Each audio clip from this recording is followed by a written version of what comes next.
नमस्कार, अस्सलाम वालेकुम, सत श्री अकाल। दोस्तों, आज की वीडियो है कोरोना के जो भ्रम को लेकर के है कि आप कैसे इसके जाल में फंसते जा रहे हैं। मैं ये नहीं कह रहा हूँ कि बीमारी नहीं है, बीमारी है, बट आप कैसे इसे अपने ऊपर हावी कर रहे हैं। देखिए, मरने को तो आदमी कैंसर से भी नहीं मरता है अगर उसकी इच्छा शक्ति है, और मरने के लिए वो अगर हल्का सा बुखार भी आया तो कहोगे जी भैया 4-5 दिन बाद तो एक्सपायर हो गया, या एक ही दिन बुखार आया था अगले दिन ही एक्सपायर हो गया, खांसी उठी थी खांसते खांसते मर गया। मरने वाले ऐसे भी होते हैं। बट जो कोरोना है, आप इसमें सेफ्टी अगर बरतते हैं, खाना पीना आप सही रखते हैं, दवाई गोली सही खाते हैं, तो उसमें कोई दिक्कत नहीं आती है। जरूरी नहीं कि आपको ऑक्सीजन मिले। ऐसे कोई पेशेंट नहीं है कि भैया जो ऑक्सीजन वाले वही बच रहे हैं, जिन्हें पता भी नहीं चला वो भी बच के निकल गए, और जिन्हें दिक्कत थी उन्हें ऑक्सीजन नहीं मिली थी वो भी बच के निकल गए। बट दिक्कत क्या है कि हम भेड़ चाल चलते हैं, जो हमने टीवी पर सुन लिया, जो हमने न्यूज़ में सुन लिया, जो हमने अखबारों में पढ़ लिया, जो हमने यार दोस्तों से व्हाट्सएप पर देख लिया, वो हमारे दिमाग में आ जाती है। जैसे बचपन में डराया जाता था भूत भूत, बेटा वहाँ मत जा भूत है, वहाँ मत जा भूत है, वो बड़े होने तक हमारे दिमाग पर हावी हो गया। आज भी जब हम रात को उठते हैं बाथरूम जाने के लिए तो ऐसा लगता है पीछे से कोई आ रहा है। क्यों? क्योंकि वो बचपन से ही हमें डराते हुए आ रहे हैं। तो ये मानसिक खेल है, ये साइकोलॉजिकल खेल है। अभी आपने देखा होगा जब शुरुआत हुई थी कोरोना की 2020 में, तो आपने देखा होगा एक जो अमेरिका के राष्ट्रपति रहे थे ट्रंप, अभी भी हैं बट वो हट गए इस पद से, अब बाइडेन आ चुके हैं। बट उन्होंने क्या कहा था, ट्रंप ने बोला कि हाइड्रोक्सी क्लोरोक्विन जो टैबलेट है उसे खाने से कोरोना चला जाएगा। हर जगह हाइड्रोक्सी क्लोरोक्विन, हाइड्रोक्सी क्लोरोक्विन, सब जगह यही चल गई, इंडिया में, बाहर सब विदेशों में, सब जगह। कुछ लोगों पर तो ये नाम बोला भी नहीं जाता था। पहले तो उन्होंने ये नाम सीखा, फिर स्टोर पर जाकर ट्राई किया, इतना उन्होंने सीखा ये नाम बोलना, इतने पता चला भैया ये तो दवाई मलेरिया की थी, इससे तो कोई कोरोना वायरस जा ही नहीं रहा है। आपने नाम भी सीखा, आपने ट्राई भी किया, आपने जगह जगह पता भी किया, बाद में पता चला ढाक के 3 पात की ये दवाई काम नहीं आती है। कमाल की बात है। फिर दूसरे नंबर पर देखिए इंजेक्शन आया रेमडेसिविर, एक जो इंजेक्शन जिसकी कीमत 2500 से लेकर 7000 के बीच में अलग अलग कंपनी द्वारा निर्धारित की गई थी, उसे इंजेक्शन को बेचा 1-1 लाख रुपए में जमाखोरी करके।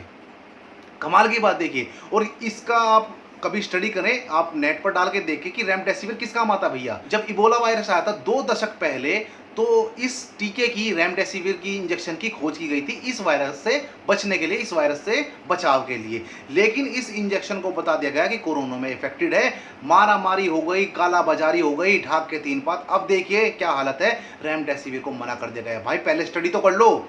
जाना बस में है मेरठ और बैठ गए आप सहारनपुर वाली गाड़ी में, भैया पहले पता तो कर लो ये बस कहाँ जा रही है। माने गए थे और घुस गए भैया हलवाई की दुकान में।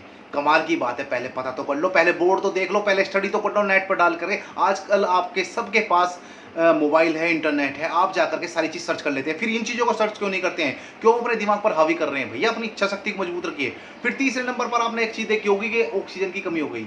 हर तीसरे इंसान को ऑक्सीजन की कमी होगी, सिलेंडर की जरूरत है, इधर उधर भागते फिर रहे हैं। लेकिन सबको जरूरत नहीं थी, वो घबराहट थी। जब आप मशीन लगाते हैं ना SpO2 चेक करने की, पल्स ऑक्सीमीटर, तो आपने देखा होगा ऑक्सीजन का जो लेवल है 97, 98, 99, 100 ये होना चाहिए, आप ठीक है। तो अगर नीचे है तो डरने वाली बात हो जाती है। बट अगर आप घबरा के चेक करेंगे ना उसे, तो आपका ऑक्सीजन लेवल कम आएगा। जैसे आप सो करके उठ करके बीपी चेक करवाओ, कम आएगा। भाग करके आके बीपी चेक करवाओ, बढ़ा हुआ आएगा। इसी तरह अगर आप SpO2 डर कर चेक करा रहे हैं, घबरा कर चेक करा रहे हैं, तो आपका कम ज़्यादा आ सकता है। तो पहले भाई रिलैक्स हो जाओ, लंबे सांस लो, तब SpO2 चेक करो, डरने वाली बात नहीं। हल्का सा कफ जमा, छाती में कफ जमा, बलगम जमा, और डर के मारे क्या बोला, भैया मुझे तो सांस आना बंद हो गया, मुझे तो बेचैनी होगी, वो डर। क्योंकि आप रोजाना समाचारों में देख रहे हैं। 10 दिन समाचार बंद कर दीजिए, आपको दिक्कत आनी खत्म हो जाएगी। सारे लोग नहीं मर रहे हैं। पहले स्टडी कीजिए, जितनी महामारी दिखाई जा रही है, इतने मर गए उतने मर गए, पहले आंकड़ा देख लीजिए कितने लोगों की मौत हुई है।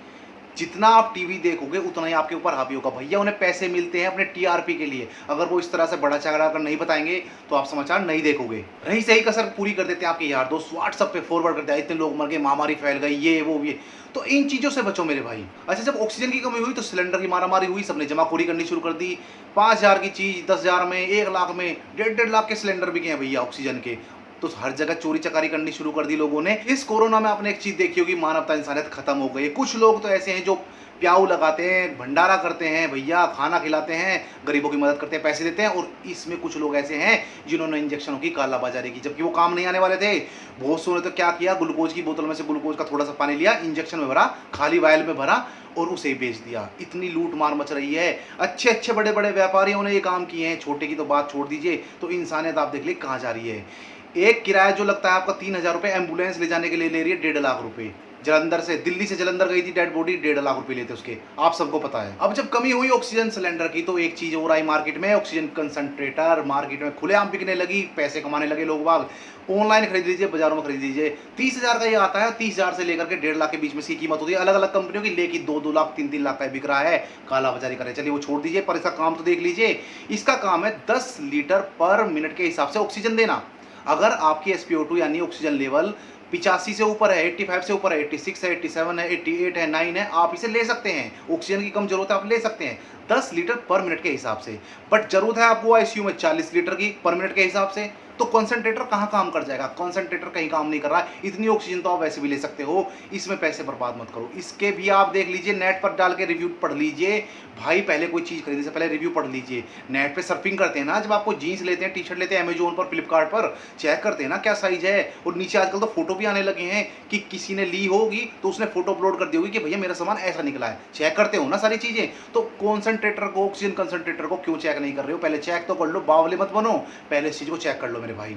फिर आई एक बीमारी, इसके बाद एक और फिर एक महामारी चल दी है, ब्लैक फंगस, उसके बाद व्हाइट फंगस, उसके बाद अब कल परसों फिर खबर आ रही थी येलो फंगस। इसके पीछे बाबल हो जाएंगे, अब उसके ऊपर सारी समाचार शुरू हो जाते हैं, ऑरेंज फंगस से ये हो गया, ब्लैक फंगस से ये हो गया। भैया ड्रामे बंद करो, ये चीज़ें बेकार की हैं, सब चीज़ें नॉर्मल चल रही है, लेकिन डरा डरा कर अपनी TRP बढ़ाने के लिए, अपने सामान बेचने के लिए ऐसा बेकार काम मत करो। लास्ट में एक चीज़ और बताऊंगा कि अभी एक खबर आ रही है कि तीसरी लहर आने वाली जो कि बच्चों को नुकसान देगी। वाह मेरे भाई, पहली लहर आई थी तो बूढ़ों को परेशान किया, दूसरी लहर आई तो जवान को परेशान किया, तीसरी लहर बच्चों को परेशान की। हलवा बट रहा है क्या भैया कि पहले बुजुर्गों को दे दिया, फिर जवान को दे दिया, बच्चों को देंगे? हलवा बट रहा है क्या यहाँ पर? प्रसाद चढ़ रहा है क्या यहाँ पर? एक बेवकूफ़ी वाली बात कैसे कर सकते हो? आपको कैसे पता है कि जो तीसरी लहर आएगी वो बच्चों को ही परेशान करेगी? यानी कहीं ना कहीं आपका जो मेडिकल जो कंपनी है, मेडिकल फार्मा कंपनी है, उनसे टाई अप हुआ है, जिसकी वजह से आप ये खबर चला रहे हैं, समाचारों को बना करके चला रहे हैं, आपको पैसे मिले। मेडिकल फार्मा कंपनी, बड़ी बड़ी कंपनियां जो इसकी वैक्सीन तैयार करेंगी बच्चों की, उन्होंने पैसे भरे हैं आपको, ताकि ऐसा माहौल क्रिएट कर दिया जाए, आप डर जाएं कि हाँ तीसरी लहर आई, बच्चों को बचा करना है। पहले से ही बेड तैयार करने शुरू कर दिए बच्चों के लिए पूरे इंतजाम। आपको कैसे पता है कि बच्चों को परेशान करेगी तीसरी लहर? ये कैसे हो सकता है? आपको कैसे पता है? क्या पता फिर से बुजुर्गों को परेशान करना शुरू कर दे, हो सकता है कि बड़ों को, जवानों को ही परेशान करना शुरू कर दे, बच्चों को बीच में कैसे ले आए आप? यानी सब खेल है पैसे का। जैसे काला बाजारी हुई थी रेमडेसिविर की, पहले हवा बना दिया गया कि रेमडेसिविर बहुत अच्छा काम करती है, जब पैसे लूट ले गए फिर बता दिया गया कि रेमडेसिविर काम नहीं कर रही है। उसी तरह से फिर देखिएगा ये जो बच्चों की वैक्सीन है, इसके जरिए भी आपसे पैसे लूटे जाएंगे। तो डरने वाली कोई बात नहीं है, बचाव आपकी सबसे बड़ी चीज है। मैं ये नहीं कह रहा हूं कि कोरोना बीमारी नहीं है, लेकिन फिर से समझा रहा हूं कि मेरे भाई, अगर आप बचाव करते हैं, सुरक्षा करते हैं, खाने पीने का ध्यान रखते हैं, बाहर कम निकलते हैं, मास्क का इस्तेमाल करते हैं, सैनिटाइजर का इस्तेमाल करते हैं, जो आपके बस में, जो आप कर सकते हैं वो चीजें करते हैं, तो भाई आपको बीमारी से कोई दिक्कत नहीं होने वाली है। इम्यूनिटी बढ़ा करके रखिए, खान पीन सही रखिए, योग करते रहिए, कूद फांद करते रहिए घर पर, अपने शरीर को हष्ट-पुष्ट बनाए रखिए। उल्टी सीधी चीजें खाएंगे तो इम्यूनिटी खत्म होनी है, तो वो उस चीजों से बचे। अगर ये चीजें करते हैं तो आपको कोई दिक्कत नहीं आएगी। तीसरी लहर कुछ नहीं है, सब ऐसे निकल जाएगा, बट सेफ्टी अपनी रखिए, यही मेरी आपसे अपील है। दोस्तों उम्मीद है वीडियो पसंद आई होगी आपको। अगर आपको वीडियो पसंद आई हो तो प्लीज लाइक करना ना भूले, शेयर करना ना भूले। अगली वीडियो में जल्दी मुलाकात होगी, तब तक स्वस्थ रहें, मस्त रहें, तंदुरुस्त रहें। आपका दिन शुभ हो। नमस्कार, धन्यवाद।